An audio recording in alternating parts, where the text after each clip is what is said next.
Wonderful. Welcome, everybody.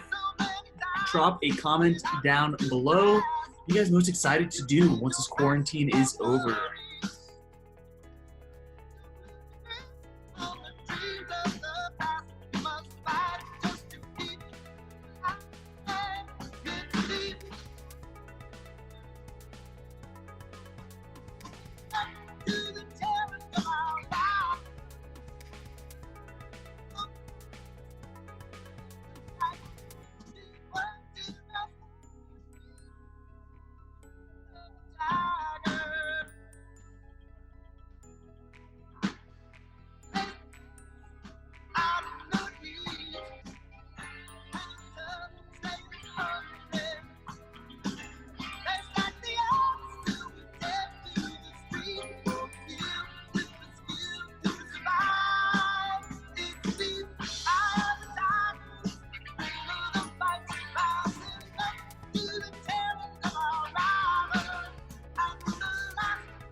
Hey everybody, welcome to the talk today. Thanks Wayne for playing that music. So if you've just joined, say hello in the chat, announce who you are, and let us know what's one thing you're excited to do when this quarantine is over. You might know exactly what that is now, or it might just spring on you as we're talking today. And also, that chat message is your best way for really talking with us and sharing any questions as you have them.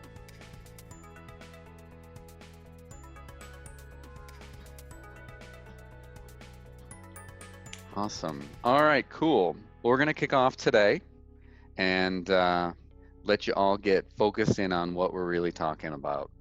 And as you're part of this webinar series, Thriving During Business Uncertainty, one thing that I think is really grounding and essential to think about is sort of your purpose. And this is kind of a link back to last week's talk, really all about your mindset, controlling what you can control and not worrying about everything else that's going on around you. And in this next slide, this is kind of a great framework that I like to use. Start with your why. What is your purpose? What are you really focused on that you're driven by day in and day out? Simon Sinek is famous for talking about this. When I think about my why, I could have lived anywhere in Colorado, but I chose to live here in Louisville. Well, why is that? There's something about the downtown, the business, the owners, and the feeling of community here that spoke to me. So my why and my purpose for this whole webinar series with Wayne and Megan is to support a vibrant city again and to help create and encourage the recovery of the strong businesses here. And our other purpose is to help build resilient people. So that's a little bit about my why. I definitely encourage you to think about your why. And if you haven't really gone through this why exercise, go to gambalelabs.com and the connect slide, and you'll actually see there's a podcast series that Wayne has been running, and his latest podcast is all about knowing your why, knowing your purpose, and focusing on that every day. So there's even some additional tools on how to go through that why experience. So thanks, Wayne, for sharing that podcast and making it live yesterday. My pleasure. And so as we kind of kick off today's topic, this why is so important because knowing that why is critical as you think about putting your message out there on reviving your social presence. Maybe you've done a pivot recently, or you're just so much more focused now on that purpose and you want to get that message out. That why drives almost everything that you say and don't say across your web and your social and your digital. So with that said, we're going to drill a little bit deeper into reviving your social presence today. Tony Robbins is one of those really inspiring leaders. He's almost always known his why, And today we're giving you knowledge, but unless you use that knowledge and execute it, you're not executing your fullest power. So take in the knowledge from today and then use it.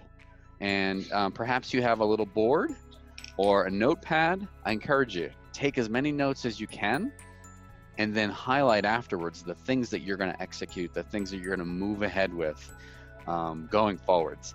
Unless you do that, you're not really harnessing the full value of this talk. So figure out what's that biggest takeaway for you, prioritize it, and figure out who you're going to work with to make that happen. So as part of figuring out who you're going to work with, if you do have topics and needs related to today's topic, whether it's the digital marketing or literally finding a guide to work with you on social media, just to understand it more, figure out how it applies to you. And maybe we don't have all the answers specifically on your topic, but we're happy to point you into the direction of someone that might be able to do other particular things that you want. So think of us as your initial guides. Our information's here, so feel free to reach out. We'd love to engage with you and continue the conversation.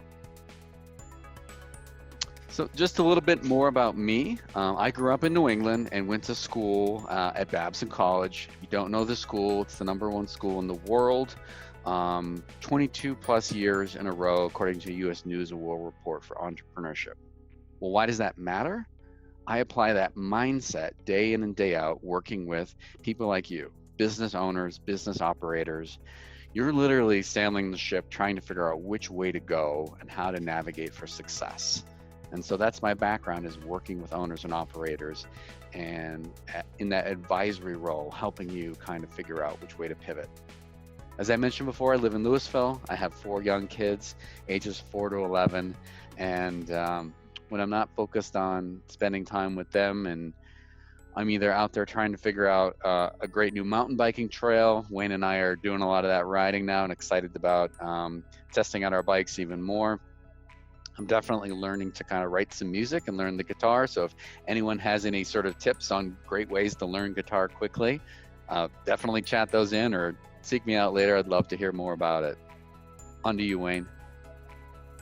Thanks, Mark. Oh, that's what happens when you click too fast. Cool. So morning, everybody. For those of you who already dropped a comment down in the chat, introduced yourself, thank you so much. Guys, please start the whole presentation today.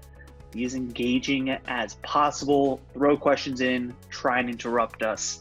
I dare you, please. So a little bit about me. I actually grew up on the East Coast, just moved to Denver last year. But I've been working with startups and entrepreneurs since 2014 when I launched my first online business. And so really that online piece of the puzzle is where I specialize, where I thrive, right?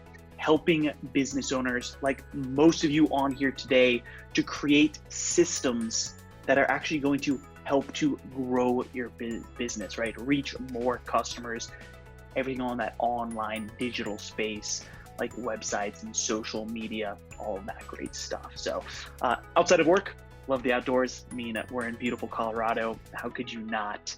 And lastly here, guys, my LinkedIn and Facebook's down there at the bottom. Please feel free to connect. Thought it was important to toss those in there since today we are talking about reviving your online social presence. So please feel free to connect anytime. We're always here to help. So Mark, back to you. Thanks, Wayne. We wouldn't be here if it wasn't through this awesome partnership with the City of Louisville and with Megan Pierce, who's on with us today. She actually kicked off that really important first series, What Do We Do Now, with grants and PPP loans, and diving into that great topic. As you can see, we've also done What Have Your Peers Done? Business Reinvention last week. If you missed those, simply go to GambaleLabs.com. We have the recording there for you at no cost. Just go in there, check it out if you want to dig back into it. So today is all about that social presence revival piece. Let's dig right into it now. So just a little bit of mindset and a little bit of grounding here. Even though we're going through this tough process, we're starting to think about that revival and that sort of reopening piece. That sort of teamwork approach as well as partnership is important. So Mark Sanborn here is just saying, look, if you're on a team, your silence isn't really helping. Definitely find a way to share your voice and, partner with others around you as we're going through this thing. You cannot do it on your own. So, about reviving your social presence. Perhaps this is something that you don't like to do at all. This is why we're drilling into this topic today. In here, we'll talk about your own website, how to really do a scorecard, how to make your content super engaging, and then that whole social media piece, how to evaluate your own presence in an objective way as possible, and coming up with a strategy. Maybe it's just been posting what you think when it comes to you. We'll help you think about what that strategy should be. And then Wayne is going to really focus in on the Google My Business tool. If you don't know what this is, we'll give you some great insights on what it is and how to use it and how to stay up to date, because it's essential. So this is part of the engagement piece. As we're talking to you, we'd love to know. Chat into us right now. Do you consider yourself sort of a website beginner, website intermediate, or sort of an expert? Just type in 1, 2, or 3. Just go ahead into that chat section and let us know where you sort of consider your own experience. We would love to know, like, from an audience perspective, where you guys think you are on this. So go into that chat panel right now and just give us a 1, 2, or a 3. Yep. Throughout today's presentation, we're going to sort of be asking this question multiple times, simply so that we can customize for you guys, right? If the majority of people on here are experts, we'll talk much more detail, much more high level things. If we're more beginners on here, all the better. That's sort of, I think, how we are going to structure most of the time, is that beginner intermediate. But please just drop some in the chat so that we know exactly how to help you guys best. Nice. I'm starting to see a bunch of 1s. I'm seeing some 3s. So it looks like we kind of have a blended audience here. So what we'll do is try to make sure we give all of you as much as you can handle so that you can move up to that next level. Okay, so when you're thinking about your website, all your digital choices really need to be front and center. What does that really mean? It's basically figuring out, well, what are the avenues that you're going to use intentionally?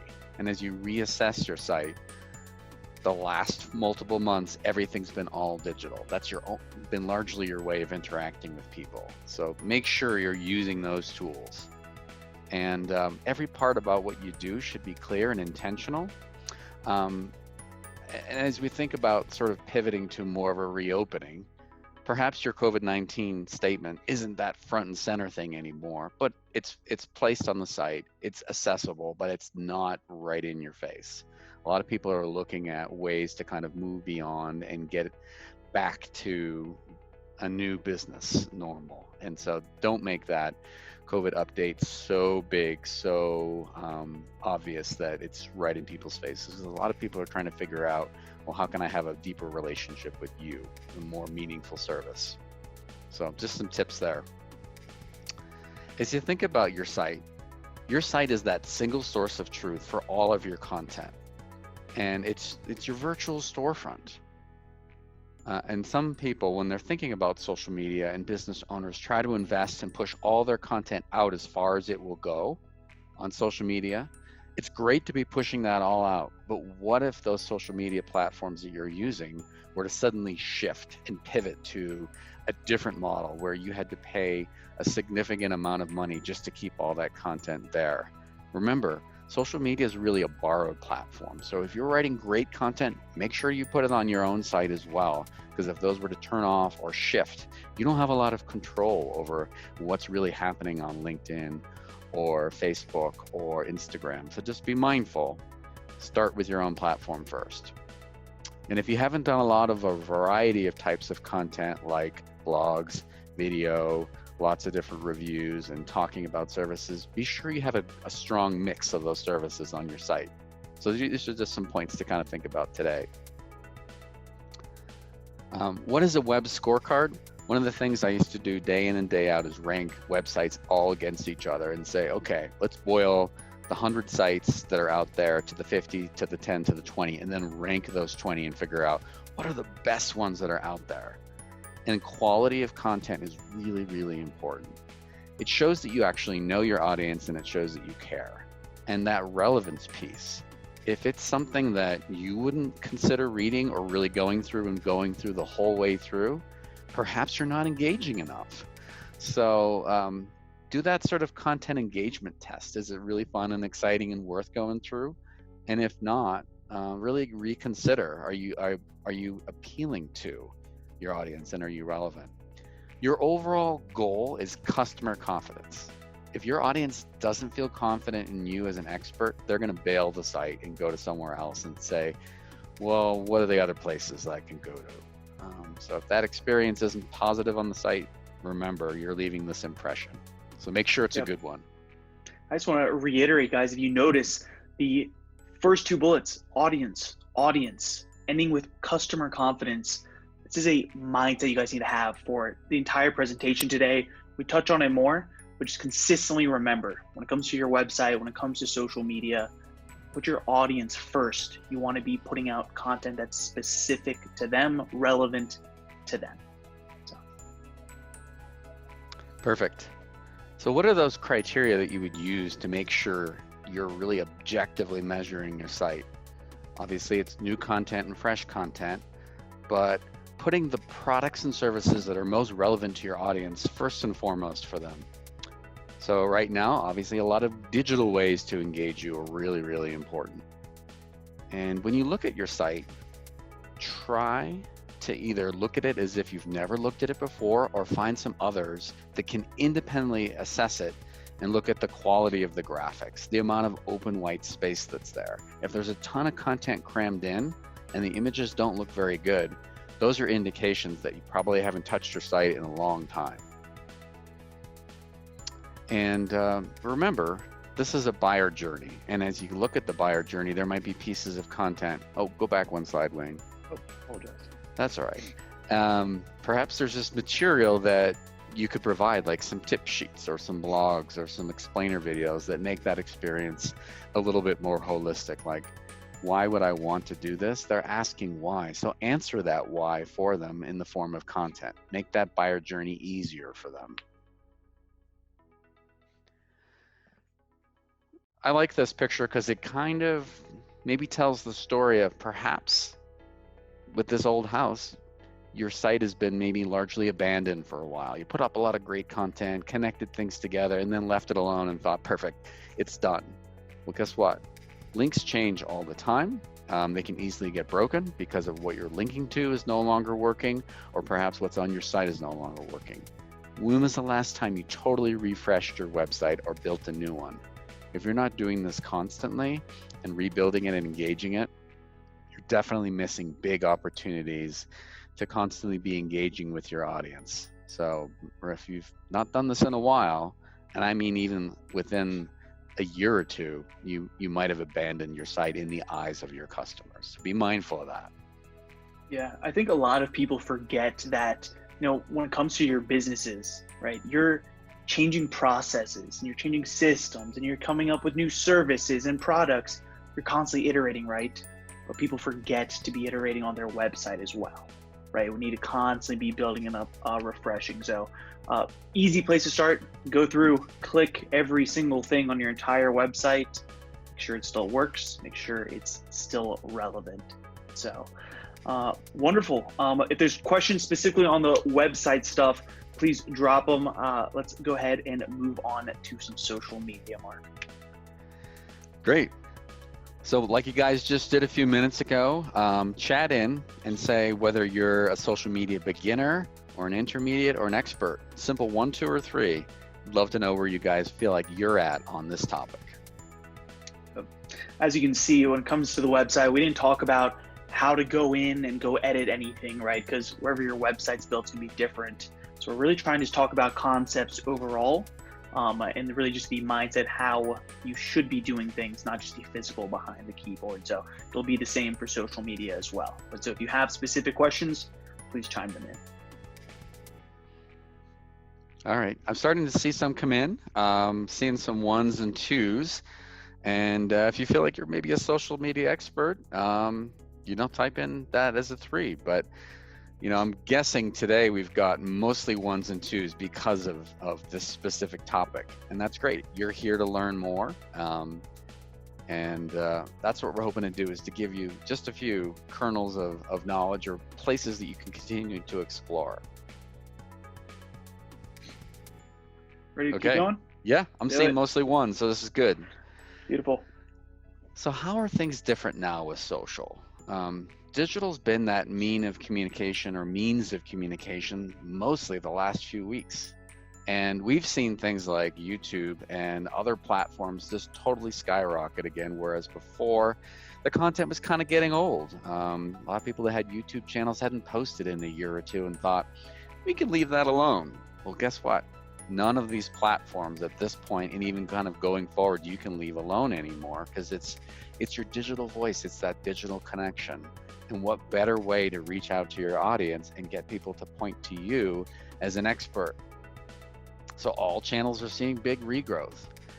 Probably your greatest opportunity to figure out what your customers are really wanting as well.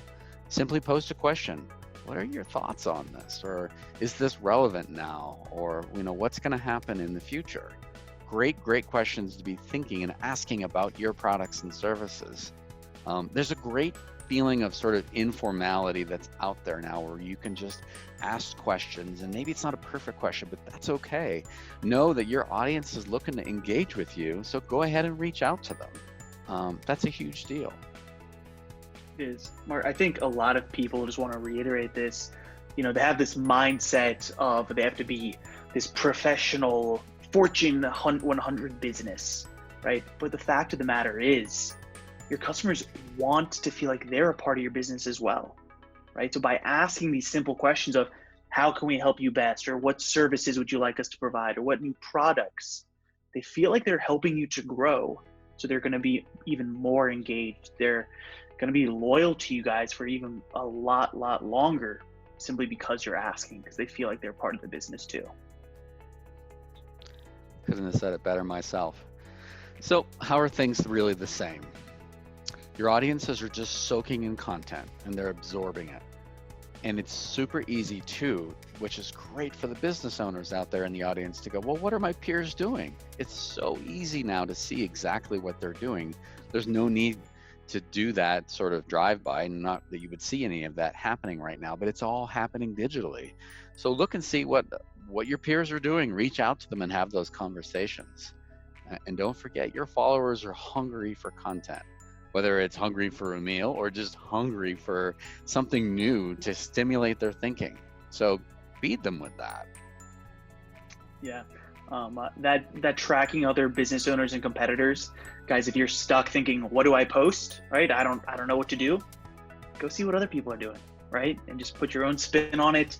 That's a great starting point. Yeah, there's no need to specifically start something native from the ground up. The topics are out there, you can see them. Just build your own perspective on it. I see some people overcommit to social media in ways that on their website, they'll be connected to like 10 or so or more social media outlets. And then I've clicked on them and I've noticed, oh my gosh, all of these except for one are broken. What's happened here? So make sure that when you start a link to a channel and you build out a page, you're really committed to it. Otherwise, it's going to look like you kind of abandoned it.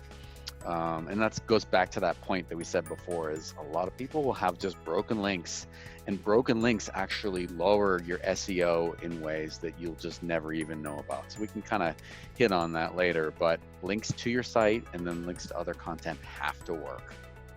And then ask yourself, when was the last time I really did a tweet? Or when was the last time I really added a video or put content on Instagram? Really kind of look at that. And then if you haven't done it, perhaps start thinking about, well, what is my plan? What am I going to do for each channel across a month or a week? But if you're not even thinking about across a month or week, maybe you shouldn't even be on that channel. Well said. Just to share a quick story with everybody, I actually had a client that was a startup. They were trying to raise funds. They assumed, we have to be on every single social media channel there is, instead of what Mark just recommended is focusing on a couple that you can keep up with, right? And so the website looked absolutely amazing. The pitch deck looked absolutely amazing, right? They're trying to raise close to $1 million, but some of their social media channels hadn't been updated in months.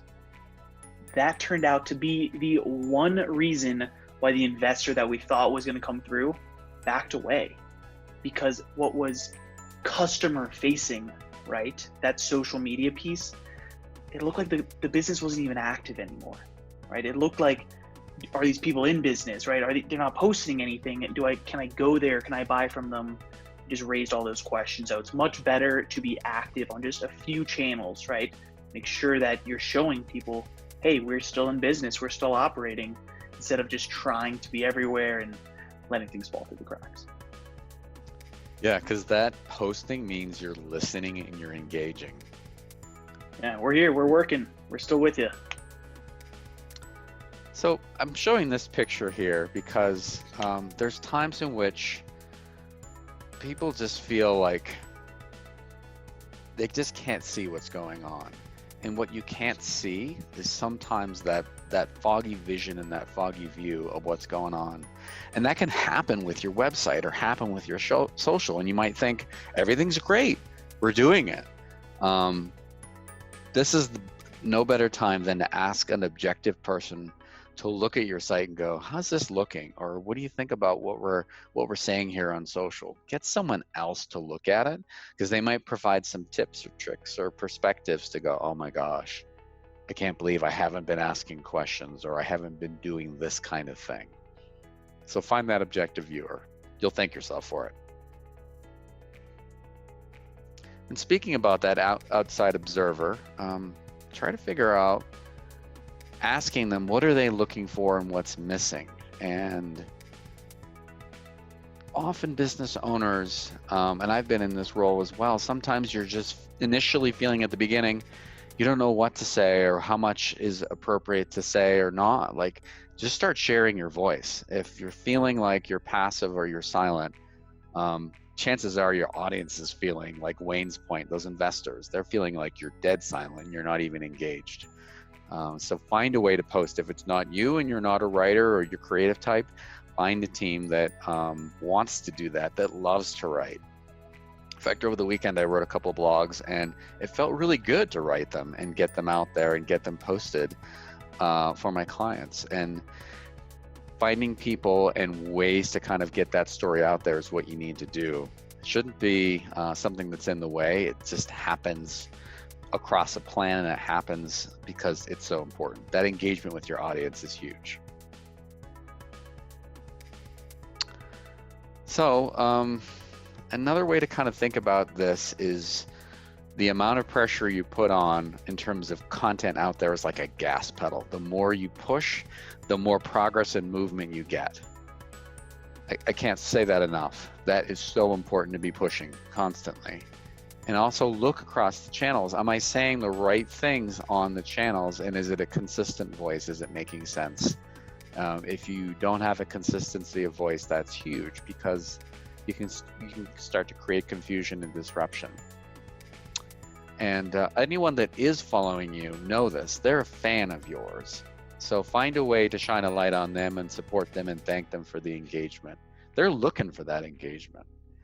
And that feeling to them lets them know you're listening and you're wanting to kind of support them even more. So as a content person who's put out a lot of products on the market, your content has to be relevant, like we've talked about before.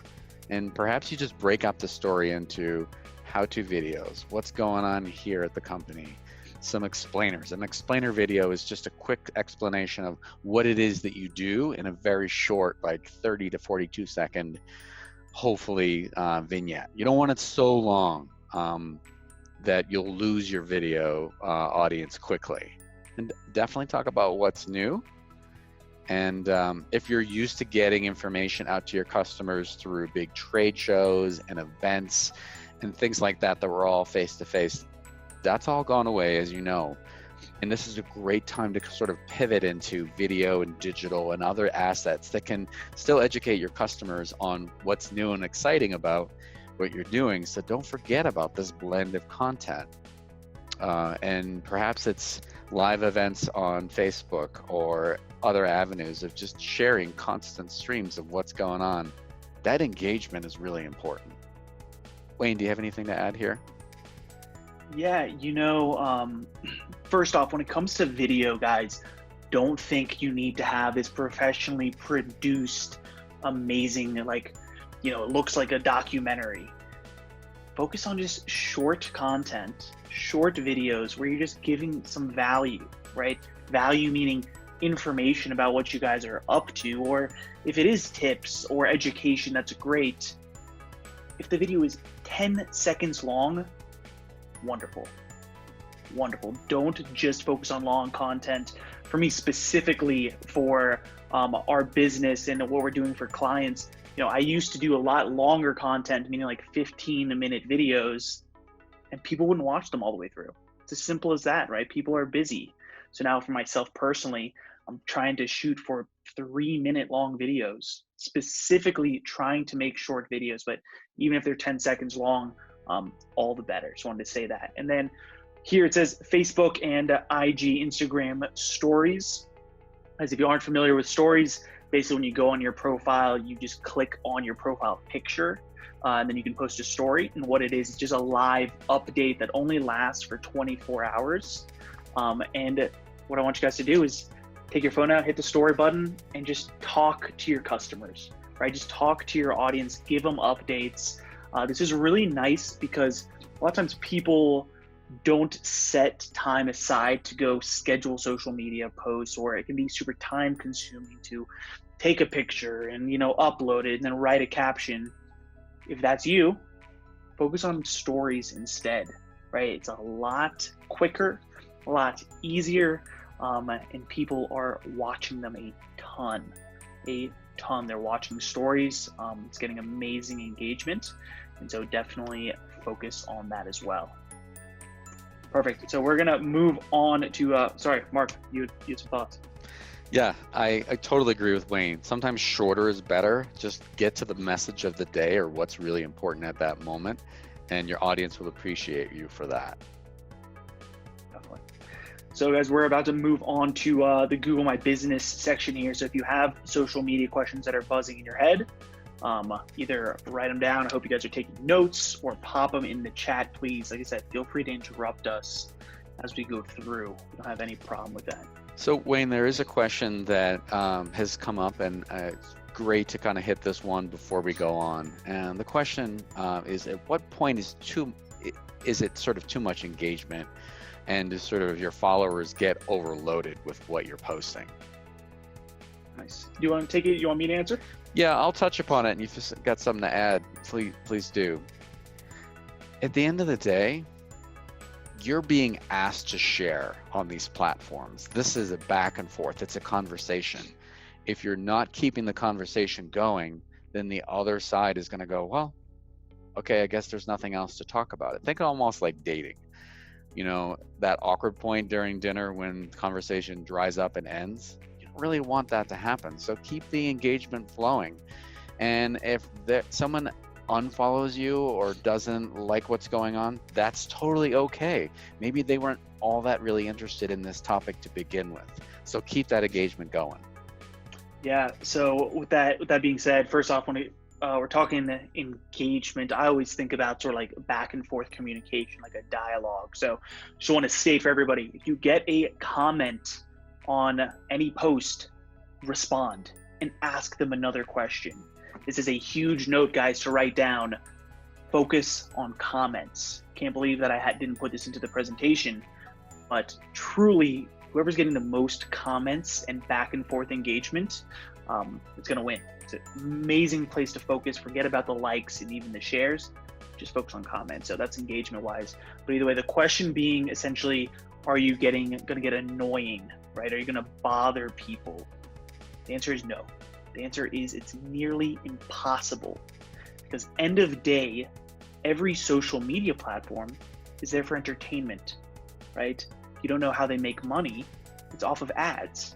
And the only way they can show ads is if people keep coming back, they keep enjoying the process, they keep enjoying the platform. So with that being said, you're putting out content that's essentially starting to annoy a person, meaning they just swipe past it every single time, Facebook or Instagram or YouTube, it'll actually stop showing to that one person, and it'll start showing to a different portion of your audience, right? So literally, it's starting to annoy people or being too much content. It's nearly impossible, because that's how the algorithm is meant to work, that it will literally move those people away, test it with others. It's so intense that it's literally reading into the types of words that you're using in your posts, and it's showing it to people who also use those same types of words. So don't worry about bothering people about putting out too much content. Said the platforms will take care of that for you. Mark, thoughts? Anything else to add? No, I think that's good. Let's move on.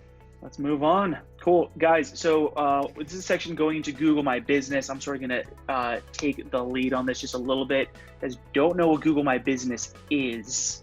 Whenever you type a business into Google, over on the right side, that is what we're talking about. That's what pops up, right? So here's the example: Pitter Patter in Louisville. The Google My Business page is set up really, really nicely.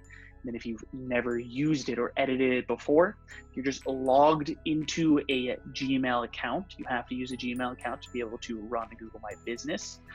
You simply just click on those 9 dots in the top right, that sort of menu, then it's right there, top, front, and center is the Google My Business. That's how you both would go to, if you needed to set up a brand new one, or to just interact with it, update it, and that's what we're going to be talking about today. So the same question as earlier, please, how would you rate your experience with Google My Business? Beginner, intermediate, expert? Yeah, and I showed sort of what it is, because a lot of people don't even realize that this is a specific tool. People, when like you say Google My Business, it's like, oh, go Google it, right? Or what are you doing? But yeah, it's a specific tool. And so please drop in the comments down below. Are you a beginner, intermediate, or expert on Google My Business? This is something that can really change your company, your business overall.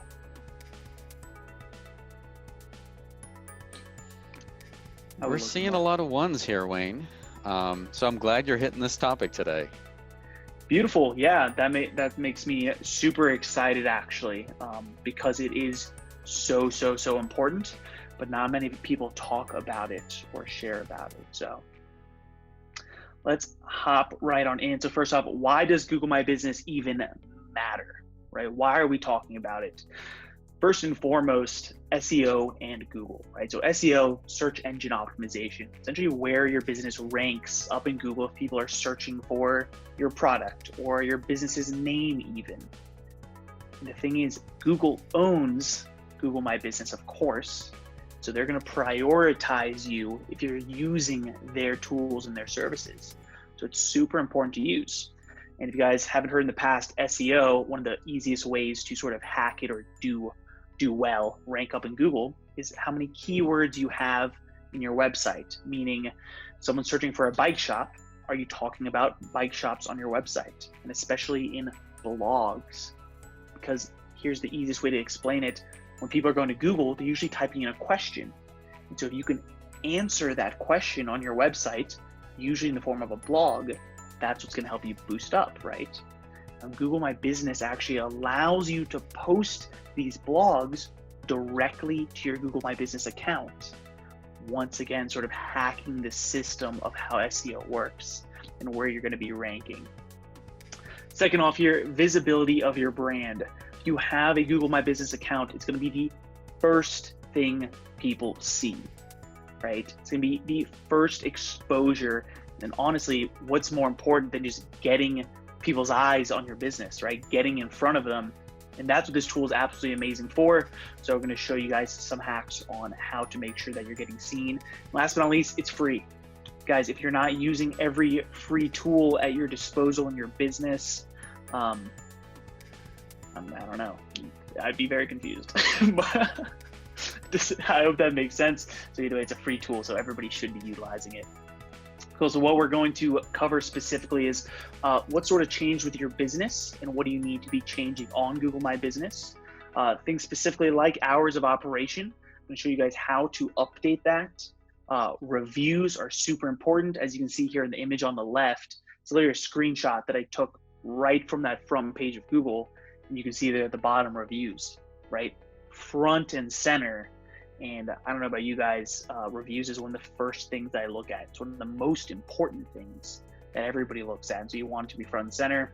Then last but not least, that SEO and blogging section. So because this is a sort of new topic, I'm gonna try and stay a little high level, but also give you guys some how-tos. So please, once again, feel free to ask questions throughout. And also afterwards, we'll give you our email and phone numbers again, so you can keep asking questions. So what's changed? This isn't what's changed with Google My Business. It's what's changed with your business and what needs updating. First and foremost, your hours of operations for a lot of people changed during COVID, right? And now guess what? They're probably going to change back again because we're consistently getting new information, right? New restrictions on how we're allowed to operate. So what you want to do, like I said in the beginning, in the top right of your Google browser, there's 9 buttons. Click on them, go into your Google My Business page, and it's actually going to prompt you, as you can see here, stay connected during COVID-19, update your business hours. So the first thing that you're going to see, and for some reason, if it doesn't pop up, here on the left side, I just went ahead and I created a brand new Google My Business account. So you guys, so it's not anything fancy that I changed or edited. This is exactly what your menu looks like. So the third one down is info. That's where your business's hours are going to be as well. And then if you see farther down, it shows photos. And then below that, products. So have your services and products changed? For a lot of us, yes, right? We started selling new things online or started providing delivery service or pickup, whatever it is. It's an amazing place that you need to remember to update, because once again, this is the very first interaction that people are going to get with your business, right? It's going to rank higher than your regular website even. So you want to have your products and services here. And as far as photos are concerned, right, people are afraid of the unknown, the fear of the unknown.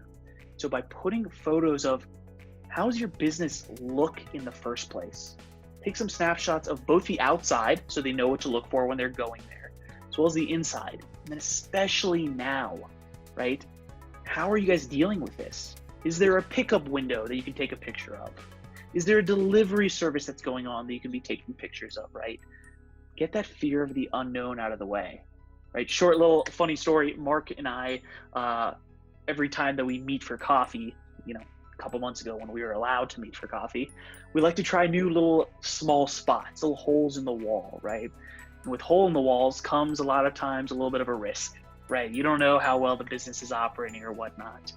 But I ended up finding this little coffee and donut joint.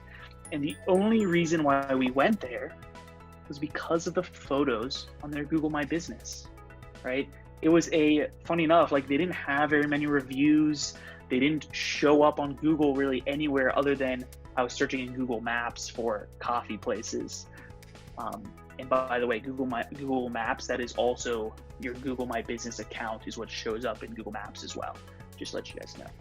But either way, when I clicked on it, it had a bunch of pictures of the inside of what it looked like. And it was super spacious, and it had tables to sit at, and it had couches, and it was exactly what we were looking for our meeting. That's the only reason why we went. If they hadn't had pictures of what the business looked like on the inside, I wouldn't have picked it. I can wholeheartedly say it. So just a little real world example for you guys of exactly how it worked. Mark, thoughts? Keep moving? Yeah, let's keep moving. We got some great additional slides to get to them. Beautiful, beautiful. Guys, so now we're talking about reviews, okay? First and foremost, Google My Business is the #1 place to collect reviews, once again, because it is the first exposure to your business that people are going to get. Now, a lot of you maybe are collecting reviews on your Facebook page. That is great. And that Facebook page can actually be linked to your Google My Business. So those reviews will show up here as well, right? So instead of someone typing into Google looking for your services and your company, then maybe finding your Facebook page with the reviews, having Google My Business, it's going to pop up there as well, right? And just like I showed earlier, reviews are one of the first things that people are seeing. So you need to be focusing on reviews for Google My Business. Number 2, reply to all reviews, especially if it's a bad review. Especially if it's a bad review, guys. Simply show customer service. Do not go argue with someone in a review. Please hear this, right? If someone says, oh, this service was crap, or James was awful to me, and then instead of you going, oh, there's no James that works here, you're totally wrong, simply comment back and say, we apologize for the experience that you had. Our goal is always to serve at the highest of our abilities. How can we make this right? That's it. Chances are they're never going to respond back to you, but now simply you're customer facing, right? When people go and see this negative review, right below it, they're going to see your comment and your response. Because we all know stuff happens, right? Things slip through the crack. You're going to get a bad review every now and then because you're going to accidentally provide a bad experience, but simply just try to right the wrong, okay? Be responding to all reviews. And last but not least, when you're asking for reviews, which you need to be asking constantly, send people the direct link. Okay, so what I did to get this direct link, as you guys can see here in the bottom right, I typed in, once again, I was using Pitter Patter as an example, and then there's a button that just says leave a review, and when I clicked on it, this box popped up and that URL changed. Okay, so you want to click on it, and then that's the URL that you want to copy out and send to people. And I highly suggest that even in your emails, in your signature, have something that says, please leave us a review. If you enjoyed your experience, please leave us a review, and hyperlink that, right? Highlight it, hyperlink it, specifically this URL, right? So they can click on it once and immediately leave you a review, right? Make it as easy as possible for people to do. Beautiful. And last but not least, on the Google My Business side is SEO and blogging. And here in parentheses, you can see posts. That's sort of what it's known as in Google My Business. So first and foremost, you guys see this first bullet, it says NAP. What does it stand for? If anybody knows, drop it down below. I'd be super interested. Maybe I'll figure out some sort of bonus to give you guys afterwards. Maybe I'll run your social media for you for a week or something. We'll do a contest. But either way, so if no one's commented yet, I can't see it, but either way, 3, 2, 1. So it stands for name, address, and phone number. And the reason why I bring this up, it's one of the easiest SEO hacks that I can give you for across the internet.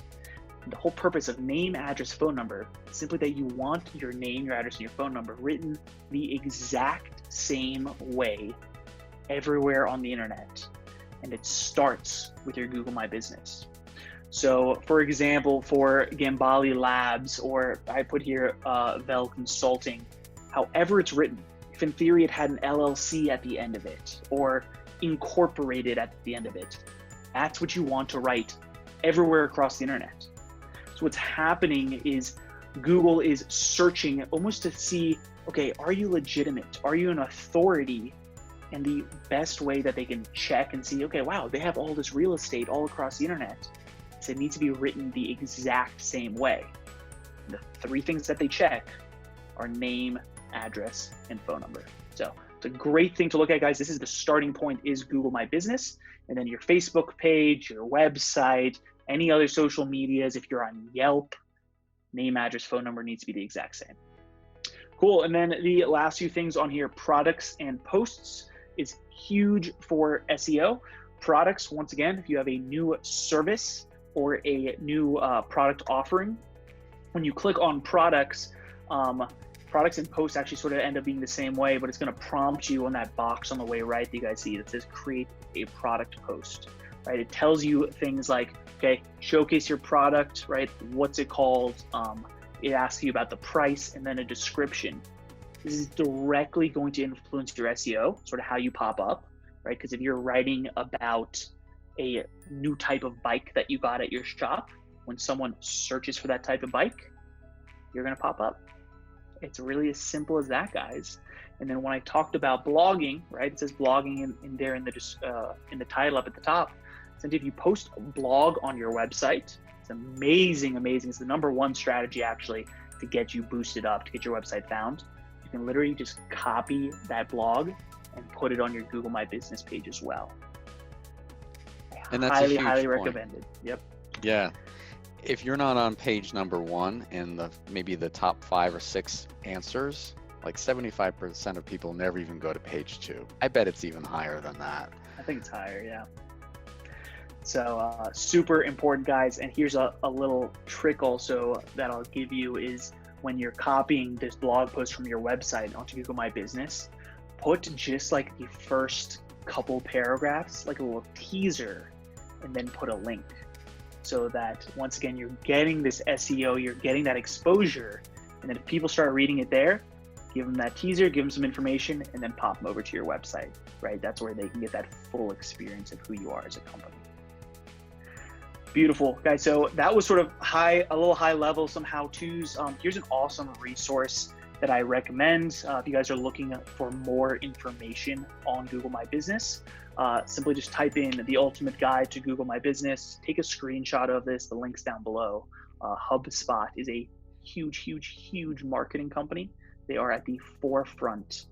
So I wholeheartedly trust everything they put out. So there's tons of resources, and this is a really good one to look at. So guys, with that being said, I'm curious if you've been taking notes or if you haven't, from today's talk, what strategies will you guys actually use to revamp your online social presence? If you remember that very first slide that Mark showed, talked about learning, right? And it's shown fact, they actually will retain information up to 90% longer if you act on it. So what is this one, at least, strategy that you guys are going to take away with you and you're going to actually use to revamp your presence? Is it going to be checking your links on your website, right? Or updating your blogging and your hours? Is it going to be on social media, getting an outside perspective, someone to look at it for you, right? Getting that clear vision so you're not so close to those foggy goggles. Maybe it's going to be Google My Business, right? Updating your hours there. But I'm curious, type in the chat, how are you guys going to use these strategies, or what is one strategy that you'll use to revamp your online presence? So Wayne, we're already seeing some comments coming in. There's a bunch on Google My Business. That seems to be a hot new area of educating the audience today, as well as the Instagram stories and intentionally looking at your website and updating it. So this is great. You guys have been taking notes, paying attention, and going, oh my gosh, give us more. This is great. So we love that you're responding. So this is actually a great time to start maybe chatting in additional questions that maybe we didn't get to today. So as you're starting to think of those, start putting them in. But Wayne, do you want to continue on here? Yeah, so this is a quote by Maya Angelou that I specifically put in. Simply, it says, I've learned that people will forget what you said. People will forget what you did, but people will never forget how you made them feel. This is an amazing mindset to just keep wholeheartedly for when you're looking at your website and your social media, right? Think about your audience first, and how do you want to make them feel? If you're coming from a position of servitude, right? You want to help them. They're going to remember how you're making them feel, right? That you're putting them as the most important thing to you. So just a great mindset, right? How are you making people feel? It's the #1 thing that they're going to recommend, or that they're going to remember. Guys, next Wednesday is actually Series 5. It is the last in our webinar series, the last week. It's actually the same place, same time, next Wednesday, 11 a.m. Mountain Time, 1 p.m. Eastern. We're actually going to get some more panelists on. Our second webinar that had, do we have 3, 4, 5 panelists on? The last one we have 2. Yep. And so we had 4 on, and we went over because everybody was so excited, asking questions and, of course, sharing the story. We had multiple people reach out to us that they would love to share their story as well, right? Share some tips and help others. So we added in this 5th week series. So if you registered for today, you should already be registered for next week. But please share this, guys, if there's any other business owners, not just in Louisville, not even just in Colorado, anywhere that you think is going to get some benefit from this information, direct them over to gambalelabs.com. That's where they can register for next week, as well as see any of the replays. And as part of this series, definitely reach out. Perhaps there's just a conversation you want to have, or a virtual coffee until we can have real coffee. Definitely shoot me a note, and we'd love to kind of have that chat. But there's actually been updates along the series from the City of Louisville as well, and I wanted to give Megan, do you have any updates for the audience today and things to share? Sure. Thanks, guys. That was another great session. I always learn a lot from these as well, so I really appreciate that. For those of you, if you don't know me, my name is Megan Pierce. I'm the Economic Vitality Director for the city. So just a couple of quick things. In addition to this series, we're very open to taking your feedback about additional learning or development opportunities that we can provide, especially in this unprecedented time that we're all working to manage through. So I am working on a couple other things. One is that we're going to partner with Commuting Solutions with a webinar about telework and potentially, reinvigorating plans to encourage employees on, alternative methods of transportation for commuting. So that's going to be coming up later in May. I think that's an exciting topic. We're also hoping to have one with Excel Energy this month about ways that you may be able to do energy audits and create some cost savings or efficiencies as you're reopening or transitioning toward this recovery phase. The other quick update, and there will be more coming on this today. I know it's more information, changes hour to hour. But City Council last night did adopt an ordinance for facial coverings specific to City of Louisville. So you've probably, as a business owner, seen information come out earlier this week from Boulder County Public Health. The City of Louisville is different, and therefore we're gonna want to push out some information to you about what's different about our ordinance, and sort of how these government processes work is that the more restrictive portion of our ordinance is what is in effect in Louisville. So if Louisville is more restrictive than Boulder County, then that's what applies. So the order for Louisville actually goes into effect at 11:59 on May 7th, which is basically you'll need to be compliant on the morning of May 8th. Boulder County didn't do it until May 9th. Ours is in effect a day earlier, but what we're going to try and do is have some heavy engagement and communications over the next couple days, helping to ensure that you have the information about, how to go about this, because many businesses will be looking to reopen on May 9th. So keep in mind that Boulder County's stay-at-home order is in effect until midnight on May 8th. So if you're in reopening mode, May 9th is the day for reopening. We're going to have this facial covering ordinance coming in, really being in effect on Friday, May 8th. So like I said, keep an eye out for emails. We're also contemplating having a special webinar later this week for businesses, just to share more specifics about the ordinance and help answer questions specific to it. But also know that I think it's important to share that the council's goal here is public health and education and compliance. It is not a goal of enforcement. So, I know that police is not planning to go out and, write a bunch of tickets or really try and penalize people. The goal is that we can educate people and that businesses can be part of helping people stay safe during, this continued public health concern. So, hopefully an email later today. The other thing is we'll also be helping businesses with signage related to the facial covering ordinance. So more to come on those topics. Great. Thanks, Megan, for sharing all those details, as well as talking about a future opportunity to learn more on it. So that's the big content for today. We have a few more minutes, so that if you have any questions to ask us right now, go to that Q&A panel at the bottom of your screen. It looks like a little pop-out, just like what's on the screen now, and type in a final question or two if you've got it. If not, definitely reach out if a thought comes to you later in the day or in the future.